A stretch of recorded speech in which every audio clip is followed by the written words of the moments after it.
Seri membaca Alkitab. Bacaan dari Kitab Keluaran bab 17 ayat 1 sampai dengan 16.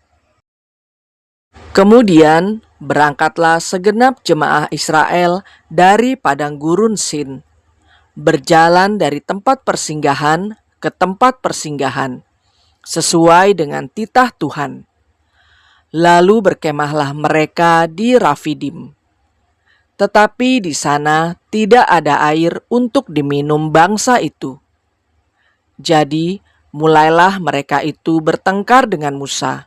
Kata mereka, "Berikanlah air kepada kami, supaya kami dapat minum." Tetapi Musa berkata kepada mereka, "Mengapakah kamu bertengkar dengan aku? Mengapakah kamu mencobai Tuhan?"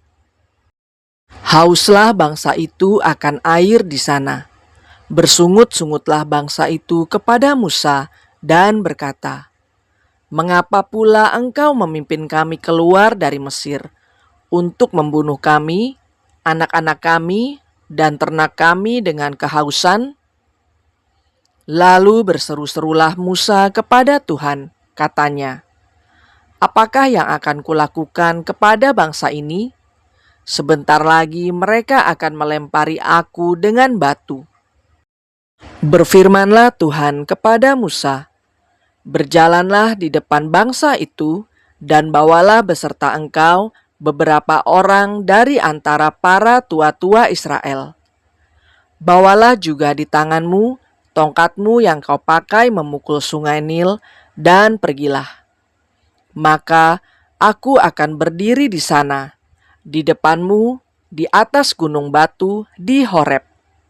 Haruslah kau pukul gunung batu itu, dan dari dalamnya akan keluar air, sehingga bangsa itu dapat minum."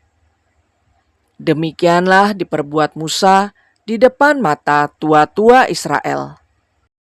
Dinamailah tempat itu Massa dan Meriba, oleh karena orang Israel telah bertengkar, dan oleh karena mereka telah mencobai Tuhan dengan mengatakan, "Adakah Tuhan di tengah-tengah kita atau tidak?"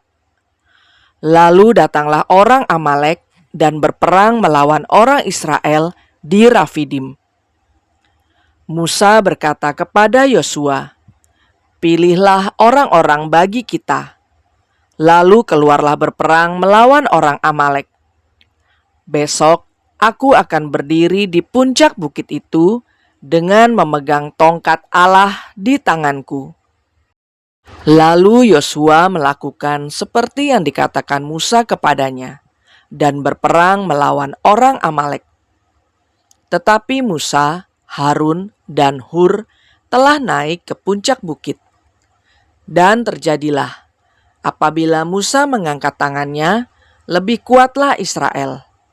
Tetapi apabila ia menurunkan tangannya, lebih kuatlah Amalek.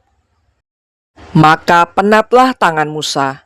Sebab itu mereka mengambil sebuah batu, diletakkanlah di bawahnya, supaya ia duduk di atasnya. Harun dan Hur menopang kedua belah tangannya, seorang di sisi yang satu, seorang di sisi yang lain, sehingga tangannya tidak bergerak sampai matahari terbenam.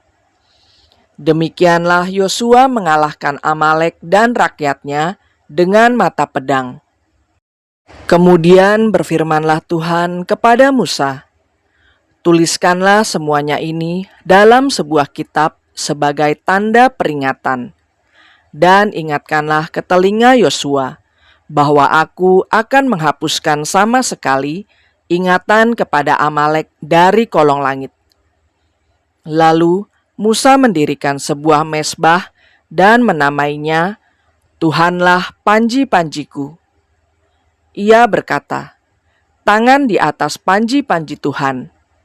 Tuhan berperang melawan Amalek turun-temurun." Demikianlah sabda Tuhan.